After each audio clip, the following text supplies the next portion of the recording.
Ainda estou aqui, de Marcelo Rubens Paiva. Você se lembra de mim? A memória não se acumula sobre outra.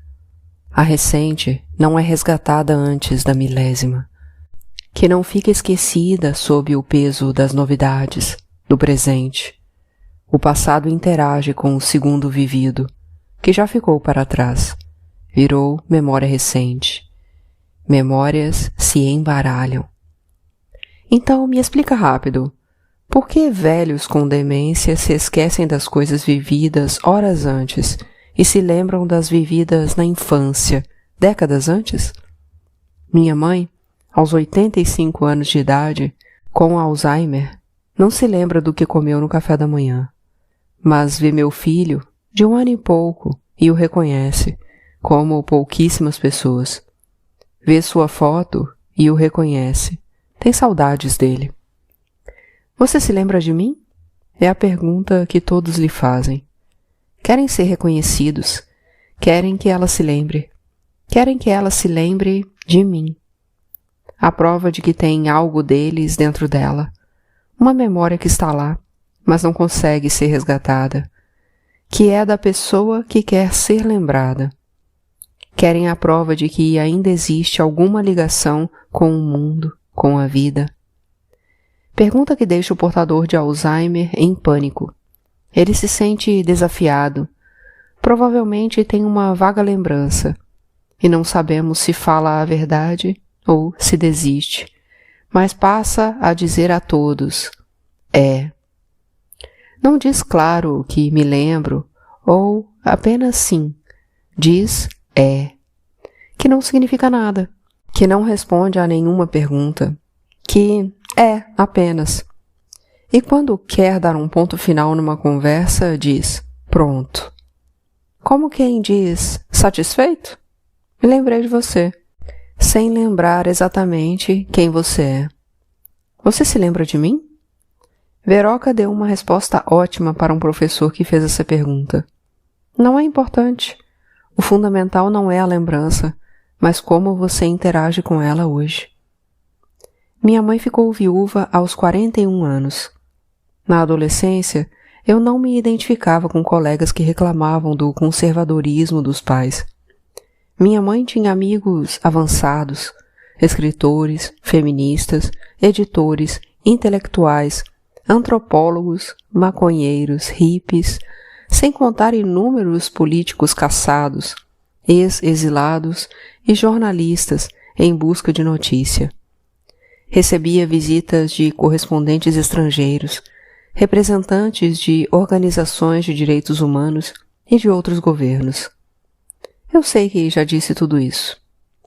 Ali estava um ícone da ditadura, prova bem articulada que contestava a versão oficial.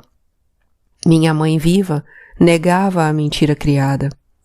O entre-sai era tamanho que ela não tinha tempo para futilidades. Eu tinha, sim, ódio dos militares, do poder. No entanto, assistir à atuação dela me ensinou a não alimentar revanchismos. Ao invés de se fazer de vítima, ela falava de um contexto maior, entendia a conjuntura do continente, sabia ser parte de uma luta ideológica. Era mais uma Maria Eunice, cantada por Elis Regina em O Bêbado e o Equilibrista. Choram Marias e Clarices no solo do Brasil. Nunca se deixou cair no pieguismo, não perdeu o controle diante das câmeras, nem vestiu uma camisa com o rosto do marido desaparecido. Não culpou esse ou aquele, mas o todo. Não temeu pela vida. Lutou com palavras. Virgílio Gomes da Silva, o Jonas, foi o primeiro da leva de desaparecimentos políticos que começou a partir de 1969 no Brasil. A última vez que foi visto, em 29 de setembro, na Operação Bandeirante, OBAN, em São Paulo. Entre 1970 e 1971, foram 15 os desaparecidos políticos. Depois, o número saltou para 140. A ditadura adotou como prática sistemática execuções e desaparecimentos. Impossível calcular quantos. Se botar na conta aldeias indígenas, tribos dizimadas, que desapareceram na expansão da fronteira agrícola e ocupação da Amazônia promovida pelos militares, esse número vira uma enormidade. São eles, os pioneiros. Mário Alves de Souza Vieira, desaparecido a partir de 17 de janeiro de 1970. Jorge Leal Gonçalves Pereira, desaparecido em 20 de outubro de 1970. Celso Gilberto de Oliveira, 30 ou 31 de dezembro de 1970. Meu pai, 22 de janeiro de 1971. Antônio Joaquim de Souza Machado e Carlos Alberto Soares de Freitas, ambos em 15 de fevereiro de 1971. Joel Vasconcelos Santos, 15 de março. Stuart Edgar Angel Jones, 14 de maio. Ivan Mota Dias, 15 de maio. Mariano Joaquim da Silva, 31 de maio. Eleni Ferreira Teles Guariba, Walter Ribeiro Novaes e Paulo de Tarso Celestino da Silva, os três em 12 de julho de 1971. Francisco das Chagas Pereira, em 5 de agosto, e Félix Escobar, em outubro de 1971. O Exército nem abria mais inquéritos sobre os desaparecimentos. Eram um caso banal. A prática, que começou no Brasil, espalhou-se. No Chile, a partir de 1973, foram 3.000. Na Argentina, a partir de 1976, 15.000. Os familiares dos desaparecidos viviam num limbo civil, além de emocional. Temos ou não temos um pai, uma mãe, um filho, uma filha ou netos vivos? A burocracia engessava atividades corriqueiras. Não sabíamos nem a data em que deveríamos decretar como o dia da morte. Repare que usei a expressão desaparecido a partir de e não morto em. Meu pai foi preso no dia 20 de janeiro. Estava morto na noite do dia 21 para 22 de janeiro. Para nós, da família, a data da sua morte é 20 de janeiro. Só recentemente soubemos que ele morreu entre 21 e 22. Não mudaremos o dia em que sua morte faz aniversário. Eu deveria vingar a morte do meu pai? Comprar um revólver e ir, de um em um, atirar na cabeça? Com 17, 18, 19 anos, eu não era maluco o suficiente para partir para a guerra. Era da paz. Era um pacifista. Alguns nomes dos torturadores envolvidos já tinham sido divulgados nas declarações oficiais do próprio Tribunal Militar. Bastava consultar o catálogo telefônico do Rio de Janeiro e ir de um em um. Sabe quem eu sou? Pá! Sabe de quem sou filho? Pá! Olha para mim! Pá! Mas lutar pela democratização seria uma vingança mais efetiva, e esperar que a justiça, numa nova democracia, fizesse a sua parte, o que espero até hoje. A famosa caixinha da Fiesp, de empresários que financiavam o centro de tortura da OBAN, que inspirou os DOI-CODES, era passada pelo Henning Boylessen, da Ultragaz, e dizem que ele frequentava as sessões para assistir a garotos de ponta cabeça levando choques. Empresários davam dinheiro e equipamentos para ajudar no combate ao terrorismo, que atrapalhava os negócios. Boylessen foi justiçado pelo Movimento Revolucionário Tiradentes e a Ação Libertadora Nacional, a ALN, organização que ajudou a destroçá-lo, metralhado numa rua dos Jardins, perto de onde mataram Marighella. Torturadores, traidores e delegados também foram justiçados. Imagina o cara que foi torturado quase até a morte por um policial e depois o encontra nas ruas. Membros da ALN queriam vingar os amigos e atacar os centros de tortura. Marighella era contra. Dizia que a luta era ampla, contra um sistema, um regime, não contra os agentes da repressão, que era uma luta política, não pessoal, e impedia ações de vingança. Mas, depois da sua morte, a organização perdeu o rumo, executou companheiros, rachou. Via minha mãe sem rancor, publicamente a favor da anistia, aliada a movimentos dos direitos humanos, sensata, com um ideal nos punhos, e me dizia que ali estava a atitude correta, a nossa guerra. Ela aos poucos se tornava um ícone da redemocratização, uma autoridade. Dava entrevistas, recepcionava aliados, frequentava reuniões no Congresso, agregava. Eu, com minha gangue de garotos revoltados e fiéis ao determinismo histórico, passava em frente de restaurantes da burguesia e gritava: "Essa moleza vai acabar!" Ah, sim, fiz pichações no campus da Unicamp, não muito inspiradas. Pela liberdade de expressão, liberdades democráticas, anistia ampla e restrita. Os jargões reformistas em voga. Minhas irmãs, sim, militaram no movimento estudantil.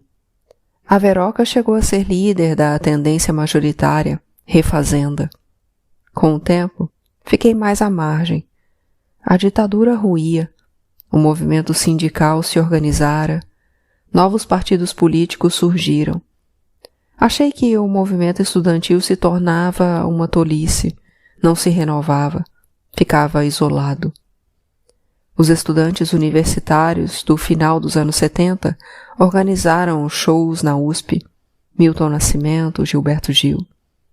Quando entrei na USP, em 1982, o movimento enfraquecera. A esquerda perdeu as eleições da ECA para um grupo anarquista, os Picaretas. Teve um show punk na recepção, com Cólera e Ratos do Porão, numa festa chamada Gato Morto. Meus novos colegas me levavam a shows punks do Sesc e da PUC, a boate punk Napalm, depois Carbono 14. Eu namorava a garçonete do Carbono, que foi para o Rosé. Aliás, frequentei tudo isso porque ela me levou, me ensinou, me aliciou. Eu bebia no Madame Satã, consolidava a amizade com as bandas punk, as de Brasília, não perdia um show do Ira, bebia com Renato Russo, que era amigo dela, enxugávamos uma merda de uma garrafa de um uísque brasileiro numa noite. Escrevia letras de música e poemas em jornais universitários. Escrevia em fanzines punks como o Spout. Na verdade, não contribuí efetivamente com quase nada para a queda da ditadura. Minha mãe e minhas irmãs, sim. Apenas escrevi, expondo meu desencanto, que poderia ser contra a ditadura, contra o capitalismo, contra a existência. Descontei, desabafei. No mais, a morte de Boylesen, na manhã de 15 de abril de 1971, na Alameda Casa Branca, não serviu para nada. Não apressou o fim da ditadura. Talvez tenha até a endurecido mais. Mas vai falar isso para quem foi torturado graças a ele. A luta armada não apressou o fim da ditadura. Um amigo me propôs matar os que mataram o meu pai. Era de Crato, no Ceará. Dizia ter ligações com cangaceiros, justiceiros. Bastava eu dar os nomes. Bastava eu apontar. Meu amigo diletante, poeta, jornalista, bebum dos bons, insistia. Mando matar. Nem aventei a possibilidade. A redemocratização será a morte deles. Uma denúncia da justiça, um julgamento posterior e a condenação legítima. Elas virão. Não vieram. A luta pela anistia começou em 1977, 78, 79.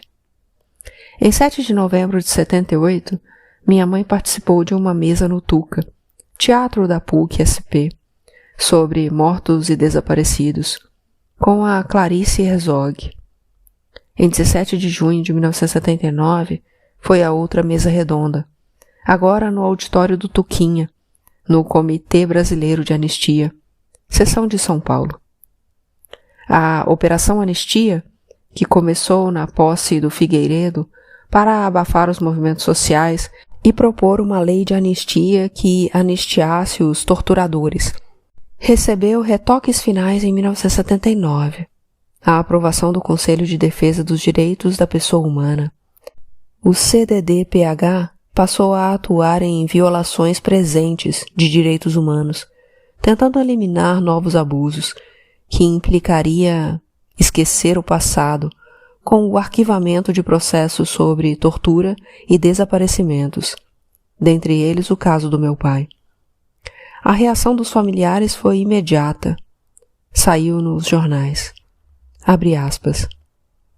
Eunice Paiva, que já se considera viúva de Rubens Paiva, baseada na lei da anistia, pediu declaração de morte presumida do marido e classificou a decisão do CDD-PH como uma confissão pública de coautoria do governo atual nos crimes cometidos contra presos políticos pela repressão. Ela ainda disse que o esquecimento proposto pelo ministro da Justiça e aceito pela maioria submissa do CDD-PH nada mais é do que condescendência criminosa, proposta por motivos óbvios e que, um dia, também serão apurados. Fecha aspas. Não foram.